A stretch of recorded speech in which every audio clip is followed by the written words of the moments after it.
ও নাশা পদ্মা নদী তোর কাছে শোধা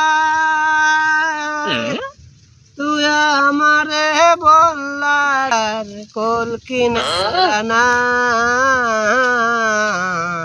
ও নদী কোল কিনারা নাই নদী কোল কিনারা নাই সর্বনাশা পদ্মা নদী জনম গেল বাইয়া রে বাইয়া ভাঙ্গা তরি বাইয়া রে আমার ভাঙ্গা তরি বাইয়া সর্বনাশা পদ্মা নদী কি আর করবো আর ভালো লাগে ঘাস কাটা লাগে আর বৃষ্টি বা আকাশে মেঘ আর পারিনি কি করতে হবে করতে হবে কাটতে হবে কষ্ট করতে আর অবস্থা তো ভালো না বাংলাদেশের অবস্থা মোদী সরকার তো করতেছে ফারাক্কা ছাড়িয়ে দিয়ে আমারে তলা নিতে ধারণা করতে নাকি করতে আল্লাহ মালিক সেই জানে আর আগের অবস্থা দেখলে ফেসবুক ইন্টারনেটে ইউটিউবে দেখলে পোস্টে পরানটা আমার ফাইটে যায় কি করব কিছু করার নাই ক্ষমতা থাকেও দেখাইতে পারছি না রে আরে খোদা পরানটা আমার ফাইটে যায় দুঃখে ফাইটে যায় ওদের ভিডিওগুলো দেখলে ছোট ছোট মাসুম বাচ্চারা নিষ্পাপ কিভাবে পানিতে ডুবে যাচ্ছে কষ্টে আর বাঁচি না আল্লাহ তুমি ওরে হেল্লা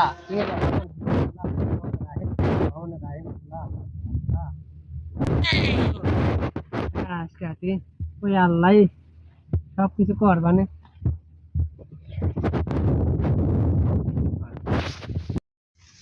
দেশের যা ভয়াবহ অবস্থা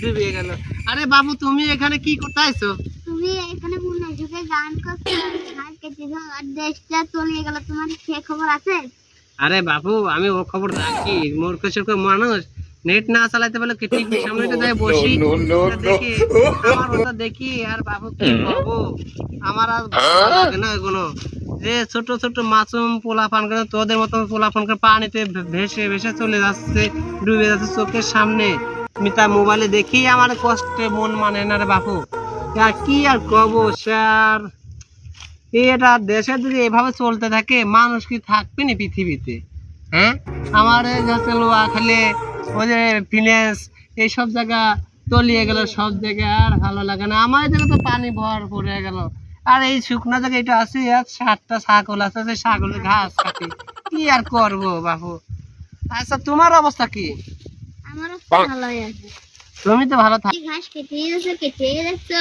তুমি বাড়ি যাবা না আকাশে মেঘ আছে সেই চিন্তা তোমার মাথায় নেই ওরে ঘাস আমি বলি সেরকম ঘাস না খাইতে বাড়ি গেলে খালে হাতে বাড়ি গেলে বাড়িতে তো সেই অশান্তি বাঁধাবে না বুঝছিস ঘাস করে 7টা থাকলে ঘাস একা কাটতে হয় রে বাবু তুমি তার বোঝো না ঘাস কনে পাবো কনে কি করবো আমাদের সমুদ্রের ছাগল ব্যা ব্যা ব্যা করে তালেই থাকে ঘাস ছাগল শুরু হয়ে যায় আর আমার গেলে আমাকে বাড়িতে দাবুর ধারে সমুদ্রের ছাগল হচ্ছে এরকম শিখে না হইলে এমনি কান মুখ ছিঁড়িয়ে ফেলা যায় ছাগল বাড়ি দাও ঘাস আমার কষ্ট হয়েছে রে হ্যাঁ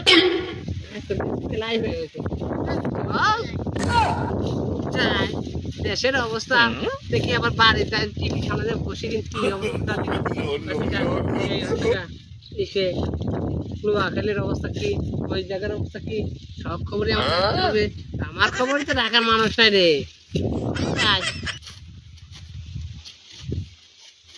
চল এবার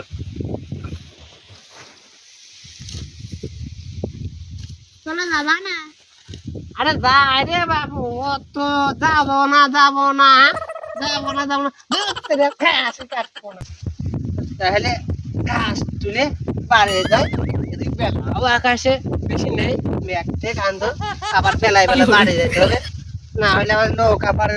এই যে আমার বন্যা হচ্ছে গা, সে সব কিছু তলিয়ে গেছে। আমারও সে ভয় ভয় করে মনে মনে। ভালো মতো আল্লাহর রহমত, আমাদের এলাকাটা অত তলায় না, এই আল্লাহ আমারও অনেক শান্তিতে রাখছে আমারে। কিন্তু আমার দোব দেশ এলাকা যা সব তলিয়ে গেল সবকিছু। আল্লাহ তুমি রহমত করো, আল্লাহ রহমত করো আল্লাহ। আবার আমার ছাত্র ভাইরা সেই পরিশ্রম করতেছে তাদের পিছনে।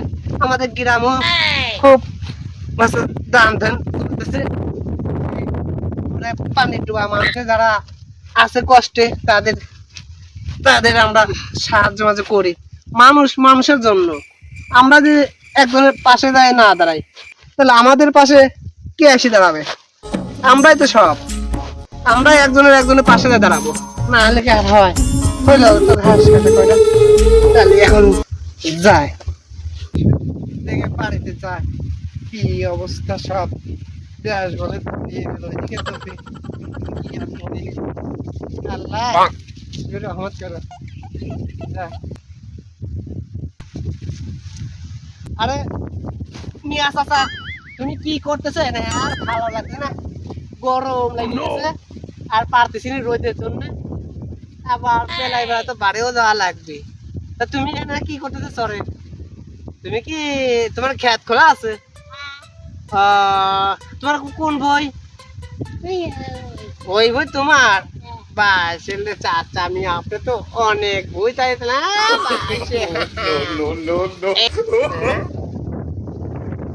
ওই বই আপনার না?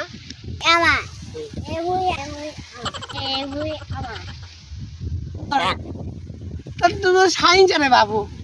আর আমার দেখো ঘাস কাটা লাগছে, ছাগলে ঘাস কাটি কাটি আমি সে পূজাই করতেছি, বস্তা ভরেই না ভরেই না ঘাস। সমুদ্রের ঘাস চড়ে পাইনি। তোমার ভাই ঘাস কাটবো কেন মুখে তোমার